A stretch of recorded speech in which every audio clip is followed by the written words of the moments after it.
Spoštovani predsednik Borut Pahor, ker ne želim biti odlikovanec oziroma prejemnik nagrade, katere častni pokrovitelj ste, saj sem pri svojih 16 letih sposoben presoditi, da biti v tej družbi ni več častno, temveč ravno nasprotno.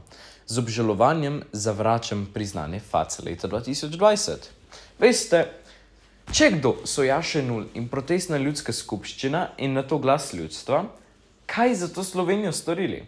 A se na pobudo na njihovo odlikovanje niti odzvali niste.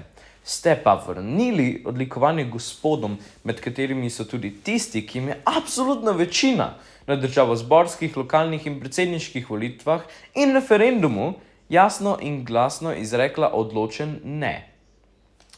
Meni se to zdi posmehljivo in cinično. Zato se priznanja face leta 2020, čeprav se njim le simbolično povezani, odrekam.